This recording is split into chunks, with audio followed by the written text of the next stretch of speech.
की जो नीतियां थी, केंद्र सरकार कल क्या बोलता था, आज क्या बोलता है, मैं थोड़ा सा इसमें जाना चाहूंगा। हमारे मनमोहन जी, आदरणीय मनमोहन जी जब भारत के प्रधानमंत्री थे, तो ये मोदी जी अक्सर भाषण में कहा करते थे कि रुपये का कीमत गिरना, अंतरराष्ट्रीय बाजार में रुपये की कीमत गिरना एक गिरे हुए राष्ट्र की निशानी है, एक गिरे हुए शासक की निशानी है। दोस्तों, ये सवाल मेरा सीधे नरेंद्र मोदी से है कि कल डॉलर का जो कीमत था, आज आपके राज्य में उस रुपये की कीमत क्या है? आपके शासनकाल में रुपया इतना नीचे गिर गया, इतना नीचे गिर गया है जो आज तक हिंदुस्तान के इतिहास में कभी उतना नीचे नहीं गिरा था जितना आपने रुपये को गिरा देने का काम किया। क्या मैं पूछ सकता हूँ कि आप एक गिरे हुए शासक हैं? क्या मैं पूछ सकता हूँ कि मेरा राष्ट्र इतना नीचे गिर रहा है, तो इसका जवाबदेह कौन है? इसकी जवाबदेही कौन लेगा? ये जवाबदेही किसके ऊपर डाली जाए मोदी जी, ये आपको तय करना है।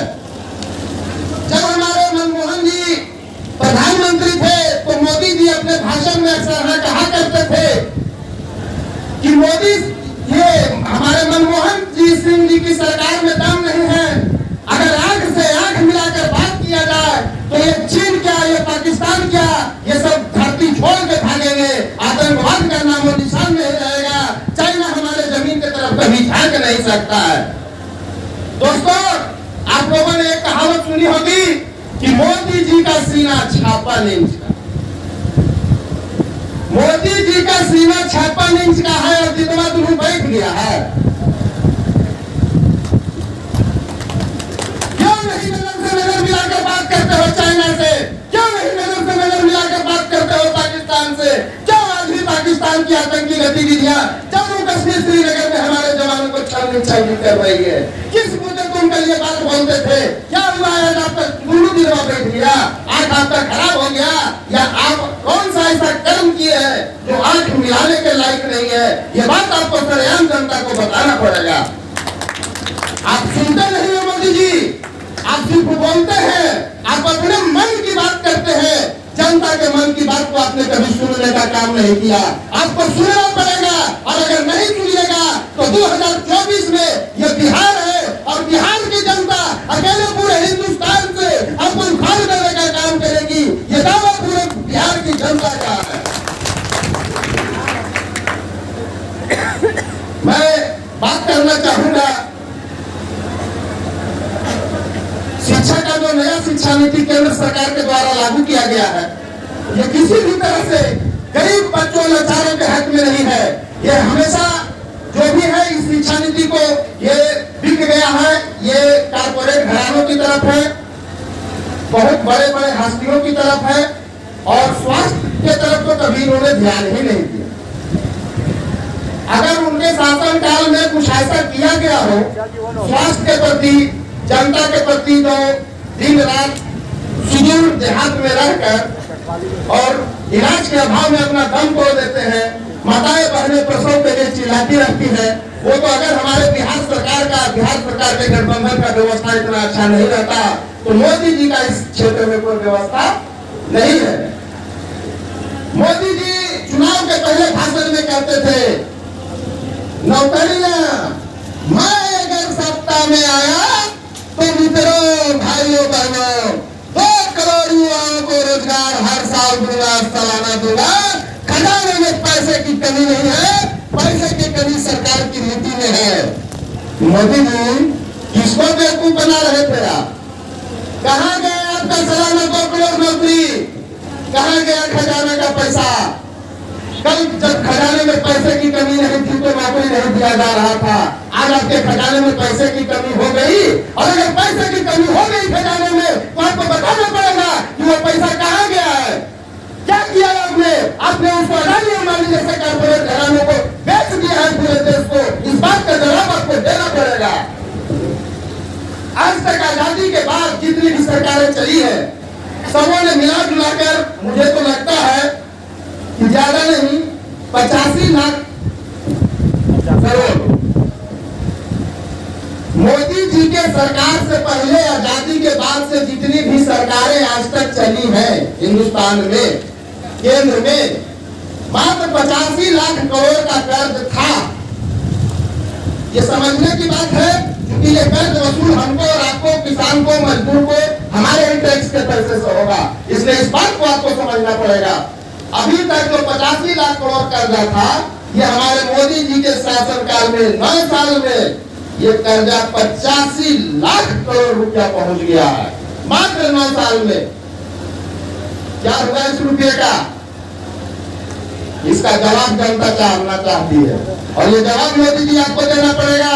आपका 10 लखिया सूद इस जवाब का उत्तर नहीं है। इस जवाब का उत्तर है जनता की गाड़ी का मजाक क्या हुआ? जो भी हमारे इस हिंदुस्तान में एक बच्चा पैदा होता है, ये केंद्र सरकार के कर्ज का नतीजा है कि 35,000 आप लोग के घर में जब बच्चा पैदा होता है ना, तो बहुत सोहर होता है, छठियारी होता है, आनंद मनाया जाता है, उत्सव मनाया जाता है।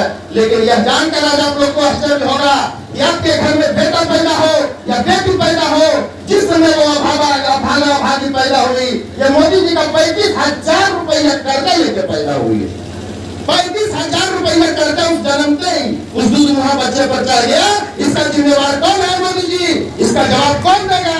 ये जवाब आपको जनता को देना पड़ेगा। जो बच्चा आपका एक गिलास पानी नहीं पिया है, जो बच्चा आपका एक अन्न नहीं खाया है, उसके ऊपर 35,000 रुपया आपने कर्जा गिराया है। ऊपर वाला जो आप राम राम करते हैं ना, ये राम ही आपको कभी माफ नहीं करेगा, आवाम आपको क्या माफ करेगा? दोस्तों, और भी बहुत सारी बातें हैं। मनरेगा के ऊपर जिस समय जब से मोदी की सरकार बनी, मनरेगा के ऊपर जिस तरह से इन्होंने वक्र दृष्टि डाली है, जो इनका तिरछा नजर रहा है, ये महात्मा गांधी के नाम को हिंदुस्तान से मिटा देना चाहते हैं। ये कहते हैं कि हिंदुस्तान में महात्मा गांधी का नाम नहीं चलेगा, नोट पर से तस्वीर हटा देंगे। और जब विदेश जाते हैं तो भाषण देते हैं कि हम महात्मा गांधी के देश से आए हैं, हम बुद्ध के देश से आए हैं। हिंदुस्तान वाले को बकलोल समझा है, लाइन लगवा दिया। हमारी माताएं बहनें दिन भर दिन दुपहरिया खड़ा होके, अरे मोदी जी का फ्री गैस मिल रहा है, मोदी जी का फ्री गैस मिल रहा है, उज्ज्वला गैस मिल रहा है, सारा कनेक्शन कंप्लीट करवा दिया, फ्री देंगे। थोड़ा दिन फ्री चला, थोड़ा दिन सब्सिडी चला, और जब देखा कि हर जगह कनेक्शन हो गया है, अब हमारे जो रिश्तेदार हैं कारपोरेट घराने के लोग, जो गैस के सप्लायर है, जिनका बड़ा गैस का टेंडर है, बड़ा गैस का एजेंसी है, जब इन लोगों के पॉकेट में रुपये आने का बात हो गया है, तो डायरेक्ट सब्सिडी भी माफ और सिलेंडर भी माफ। अब आपको 500 550 के जगह पर 1300 रुपया देके गैस लाना पड़ेगा। आपने सिलेंडर लिया है या नहीं, तो सिलेंडर को कटवाइए और फिर से लकड़ी वाला उस पर चूल्हा बन जाएगा। यही आपकी नीति है मोदी जी। 2 करोड़ रोजगार में आपको यह भी बताना पड़ेगा कि 9 दूनी 18 करोड़ को हो जाता है हम लोग के हिसाब से सीधा साधा आदमी। 9 साल आपका हुआ, साल में आपने 2 करोड़ बोला था, 9 दूनी 18 करोड़, 18 करोड़ नौकरी हम लोगों के हिसाब से होता है। आप बताइए मोदी जी, ये सवाल जाता है जनता की तरफ से, मेसार प्रखंड की तरफ से, नवादा जिला की तरफ से, बिहार की तरफ से, ये आपने जो 18 करोड़ नौकरी देने का बात किया था, उस 18 करोड़ में आपने अगर 1,80,000 भी कहीं नौकरी दिया है, तो ये जनता उसको जानना चाहती है, ये आवाम उसको जानना चाहती है कि आपका कहाँ वैकेंसी आया, कहाँ गया। अगर आप नौकरी कर दीजिएगा, जो रेलवे में नौकरी होता था वो आपने रेलवे को भी बेच देने का काम किया, जिस एरोप्लेन में नौकरी लगता था आपने वो एयरपोर्ट बेच देने का काम किया, और आप जनता को बरगलाते हैं कि हम 2 करोड़ का नौकरी देंगे। कहाँ गई सालाना 2 करोड़ नौकरी भाई? अरे हमारा को मोटा भाई है शाहजी, कहते 25 साल सीना ठोक के राज करेंगे।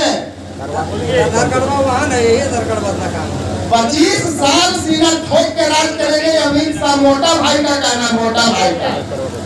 कौन है तुम यार? राज करेगा, यहाँ राजतंत्र है, हिंदुस्तान में प्रजातंत्र है। ये कॉन्फिडेंस तुम्हारा इंडिया वाला है कि 25 साल में राज करेंगे? कहां से ये कॉन्फिडेंस आया तुमको? इसका जवाब देना पड़ेगा।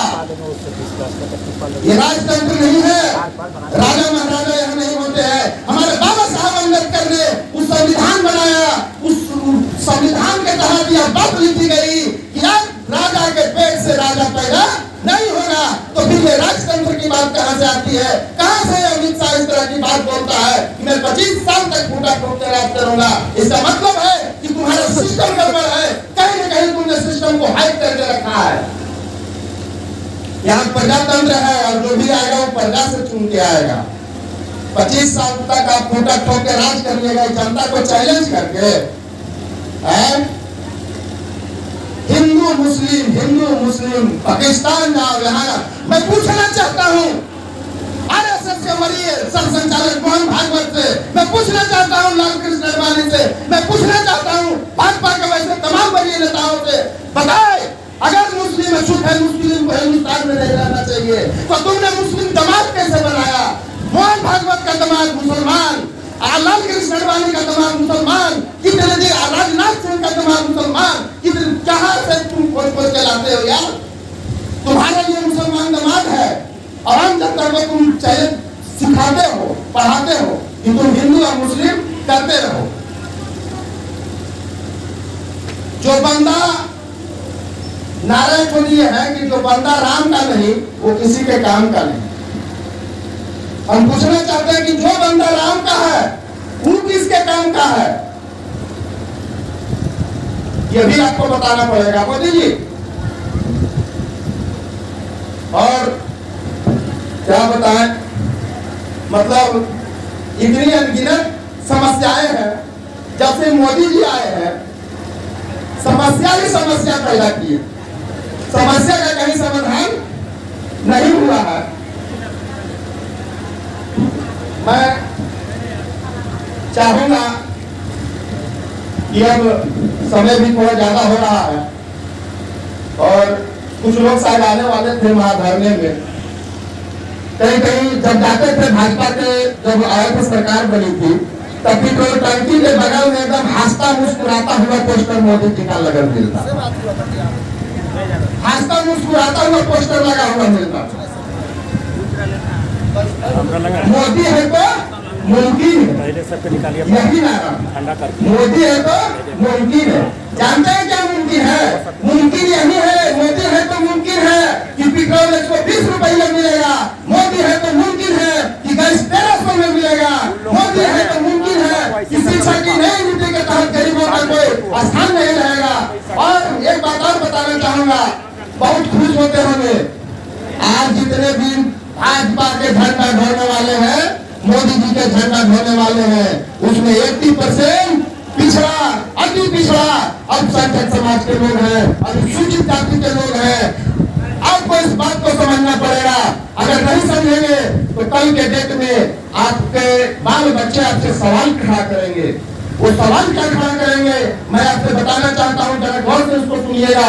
वो आपसे सवाल खड़ा करेंगे कि पापा जी आपका भी पैजामा कुर्ता टांगा में लगता है राजनीति करते थे जरी मनी, कहेगा अरे बेटा जारी मनी किसा को नहीं बोलता है, ढाकर नेता से ढाकर प्रखंड के, समझा? उस समय हम नेतागिरी करते थे ना, जब मोदी जी का सरकार था हम लोग मोदी मोदी मोदी चिल्लाते थे, भगत नहीं हम भगत बन गए थे। तो आपका बेटा पूछेगा कि जब इतने बड़े भगत थे पिताजी, तो आप हमको ये बताइए कि हमारा अति पिछड़ा का अनुसूचित जाति का, अनुसूचित जनजाति का आप लोग को रहते हुए 80% आबादी को रहते हुए ये मोदी जी हमारा आरक्षण कैसे खाते? बताइए हमको। आपका चेहरा शर्म से नीचे झुक जाएगा, आप उस बेटे को जवाब नहीं दे पाइएगा, आप लोगों के बच्चे का भविष्य नष्ट हो जाएगा। कौन होता है ये आरक्षण हमसे छीनने वाला मोदी? जिस सिद्धांत को, जिस अधिकार को हमें बाबा साहब अम्बेडकर के द्वारा दिया गया, जो भारत का संविधान बन गया, उस संविधान से छेड़छाड़ करने वाला कौन होता है ये मोदी? ये मैं खुले मन से पूछना चाहता हूँ और आप लोगों को भी पूछना चाहिए। अगर नहीं पूछिएगा तो कल के डेट में आपको पछताने के अलावा कुछ नहीं मिलेगा। इस पर आप लोग ध्यान दें।